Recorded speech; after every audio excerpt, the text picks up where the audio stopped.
Good morning class 12th।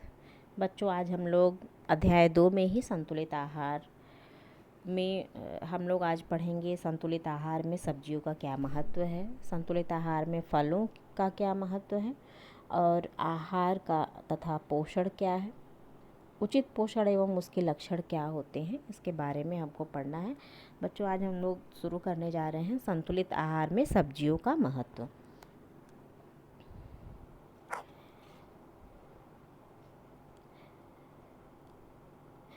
बच्चों, हमारे दैनिक आहार में सब्जियों की समुचित मात्रा आवश्यक होती है। हमें पकाई हुई सब्जियों के अतिरिक्त कच्ची सब्जियों का भी सेवन करते रहना चाहिए।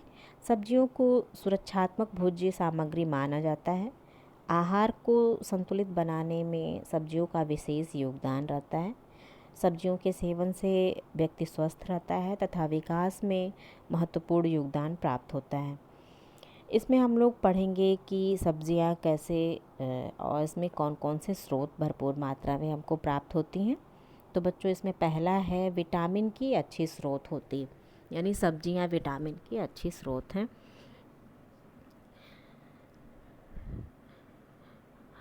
व्यक्ति के स्वस्थ रहने के लिए विभिन्न विटामिन की आवश्यकता होती है। सब्जियां विभिन्न विटामिनों से भरपूर होती हैं, जैसे गाजर, टमाटर तथा पालक में विटामिन ए पर्याप्त मात्रा में पाया जाता है। बंद गोभी, सलजम, चुकंदर आदि सब्जियों में विटामिन सी की भरपूर मात्रा होती है। उसके बाद है खनिज लवण। विटामिनों की ही बात स्वस्थ रहने के लिए हमारे शरीर को विकसित उसके विकास के लिए खनिज लवण की आवश्यकता होती है। सब्जियों में विभिन्न खनिज लवण भी पर्याप्त मात्रा में पाए जाते हैं। सब्जियों में कैल्शियम, फास्फोरस, लौह, सल्फर आदि अच्छी मात्रा में पाए जाते हैं। उसके बाद तीसरा है सब्जियां कब्ज रोकती हैं। बच्चों, हमारे दैनिक आहार में सब्जियों को सम्मिलित करने का एक लाभ यह भी है कि इससे कब्ज की शिकायत नहीं होती है, क्योंकि सब्जियों में सेलुलोज की पर्याप्त मात्रा होती है और सब्जियों के रेशेदार भाग आंतों में मल को अवरुद्ध नहीं होने देते। इससे मल विसर्जन की प्रक्रिया भी सुचारू रूप से चलती रहती है। यदि हम केवल खाद्यान्नों का ही सेवन करते रहते हैं तो कब्ज में शिकायत अधिक हो जाती है। सब्जियों में विद्यमान क्षार रक्त के अम्ल को नष्ट करने में सहायक होती है। उसके बाद है चौथा, सब्जियां भूख बढ़ाती हैं। बच्चों, सब्जियों के नियमित सेवन से हमारी भूख अच्छी प्रकार से बनी रहती है और सब्जियों से युक्त आहार तृप्तिदायक भी होती है। उसके बाद हम लोग पढ़ेंगे अपना दूसरा, संतुलित आहार में फलों का महत्व। बच्चों, संतुलित आहार में फलों का एक विशेष स्थान है। फलों में विभिन्न पोषक तत्व समुचित मात्रा में होते हैं।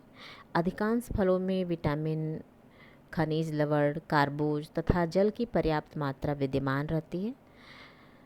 सामान्य रूप से प्रायः सभी फलों में लगभग 80 से 85% जल होता है। फलों में मुख्य पोषक तत्व कार्बोज होता है, यह ऊर्जादायक होता है। कार्बोज फलों में मुख्य रूप से शर्करा के रूप में विद्यमान रहता है और इसके अतिरिक्त फलों में सामान्य रूप से वसा कम मात्रा में, बहुत न्यून मात्रा में पाया जाता है। फलों में प्रोटीन की भी अल्प मात्रा पाई जाती है। अधिकांश जो फल होते हैं वो विटामिन के अच्छे स्रोत होते हैं। फलों में सर्वाधिक मात्रा में विटामिन सी विद्यमान रहता है और इसके अतिरिक्त विटामिन ए तथा विटामिन बी की भी उचित मात्रा पाई जाती है। अच्छी जलवायु तथा सूर्य के प्रकाश से पके हुए फलों में विटामिन की मात्रा अधिक होती है और विटामिन के अतिरिक्त फलों में खनिज लवण भी विद्यमान रहते हैं। फल में लौह तत्व भी विद्यमान रहते हैं और इसके अतिरिक्त इसमें कैल्शियम, सोडियम और पोटेशियम भी विद्यमान रहता है। केला, नारंगी, अंजीर तथा अंगूर में कैल्शियम पाया जाता है। प्राय सभी रसीले फलों में ऑक्जेलिक एसिड, फॉलिक एसिड तथा टार्टारिक एसिड पाया जाता है। फल अपने उपयुक्त जो वर्णित तत्व हैं, पोषक तत्वों के कारण पाचन क्रिया में विशेष रूप से सहायक होते हैं। इसके उपयोग से आंतें स्वस्थ रहती हैं और इसका स्वास्थ्य पर भी अच्छा प्रभाव पड़ता है। फलों में जो विद्यमान खनिज लवण होते हैं वो हमारे शरीर में बनने वाले विभिन्न पाचक रसों को भी उत्तेजित करते रहते हैं और फलों में काफ़ी मात्रा में रेशेदार पदार्थ पाए जाते हैं। इससे आंतों की सफाई अच्छे प्रकार से हो जाती है और फल स्वादिष्ट भी होते हैं। हमको अपने आहार में डेली के आहार में जो मौसमी फल होते हैं, जिस सीज़न में वो फल मिलते हैं, उसको ज़रूर सम्मिलित करना चाहिए। बच्चों, उसके बाद संतुलित आहार तथा पोषण पढ़ना है हमको।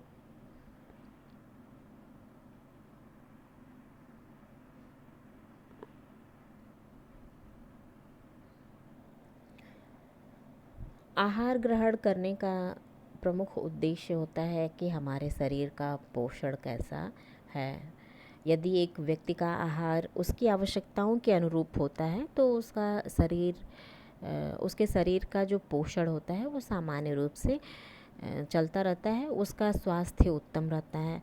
वास्तव में यदि व्यक्ति के आहार के सभी तत्व समुचित मात्रा एवं अनुपात में प्राप्त होते रहते हैं तो उनका स्वास्थ्य भी ठीक प्रकार से बना रहता है और शरीर की वृद्धि, विकास एवं उसके रख रखाव में उचित प्रकार से सहयोग करता है। उचित पोषण के लिए संतुलित आहार ग्रहण करना अनिवार्य होता है और इसके विपरीत यदि किन्हीं कारणों से व्यक्ति संतुलित आहार ग्रहण नहीं करता या उसे संतुलित आहार उपलब्ध नहीं हो पाता है तो उस स्थिति में व्यक्ति कुपोषण का शिकार हो जाता है और कुपोषण की स्थिति में व्यक्ति का ना तो शारीरिक विकास एवं वृद्धि होता है और ना ही उसका मानसिक विकास अच्छे प्रकार से हो पाता है। अतः व्यक्ति को संतुलित आहार ग्रहण करना अनिवार्य है। उसके बाद बच्चों हम पढ़ेंगे उचित पोषण एवं उसके लक्षण।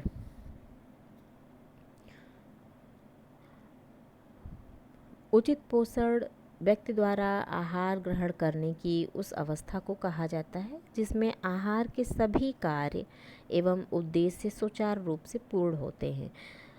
उचित पोषण में भोजन की मात्रा एवं प्रकार इस प्रकार का होता है कि शरीर की समस्त आवश्यकताओं एवं क्रियाकलापों के लिए पोषक तत्व पर्याप्त मात्रा में उपलब्ध हो जाए, अर्थात उसको संतुलित आहार ग्रहण करना चाहिए। इस अवस्था में शरीर की समस्त कोशिकाओं का पोषण होता रहता है। शरीर की समस्त ग्रंथियों में उचित मात्रा में रसों का निर्माण एवं स्राव होता रहता है तथा समस्त एंजाइम उचित मात्रा में बनते रहते हैं। इसके अतिरिक्त शरीर की क्रियाओं के लिए ऊर्जा प्राप्त होती रहती है। शरीर में होने वाली जो टूट फूट होती है उसकी मरम्मत होती रहती है। उचित पोषण की अवस्था में समस्त शारीरिक क्रियाएं सुचारू रूप से चलती रहती हैं और जो शरीर का ढांचा है वो सुविकसित होता है।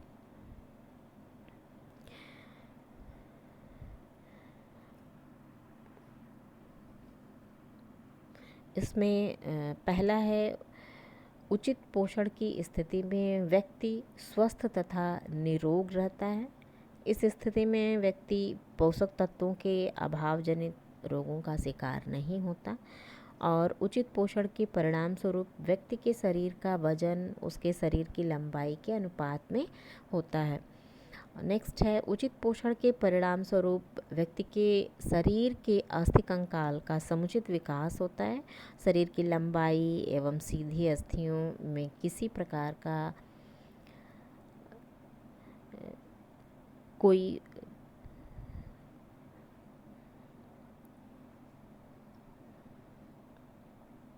विघ्न नहीं होता। विभिन्न हड्डियों के जोड़ ठीक तथा स्वाभाविक अवस्था में होते हैं। दांत सुंदर होते हैं, मजबूत होते हैं, स्वस्थ होते हैं। वक्षस्थल समुचित रूप से विकसित होता है तथा उसका जो स्वाभाविक फैलाव है वो संभव हो पाता है। उचित पोषण के परिणाम स्वरूप व्यक्ति के शरीर का ढांचा जो है वो संतुलित एवं सधा हुआ होता है।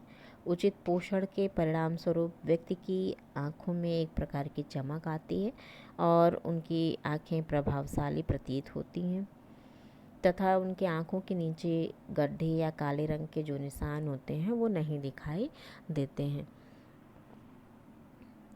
उचित पोषण के परिणाम स्वरूप व्यक्ति के शरीर की मांसपेशियां जो हैं वो सुगठित होती हैं, सुविकसित होती हैं और इससे शरीर भी सुंदर दिखाई देता है। उचित ढंग से पोषण के परिणाम स्वरूप व्यक्ति के शरीर की पर्याप्त मात्रा में वसा एकत्र होती है और त्वचा के नीचे वसा की एक अच्छी लेयर बनी रहती है, अच्छी परत बनी रहती है। उचित पोषण के परिणाम स्वरूप व्यक्ति के बाल चिकने, घने, चमकीले तथा मुलायम होते हैं और इसके परिणाम स्वरूप व्यक्ति के सभी संस्थान या तंत्र ठीक प्रकार से कार्य करते हैं। व्यक्ति के पाचन संस्थान, परिसंचरण संस्थान, स्नायु संस्थान, श्वसन संस्थान तथा विसर्जन संस्थान का कार्य उचित रूप से होता रहता है और उचित पोषण के परिणाम स्वरूप व्यक्ति संवेगात्मक दृष्टि से भी स्थिर रहता है। धन्यवाद बच्चों।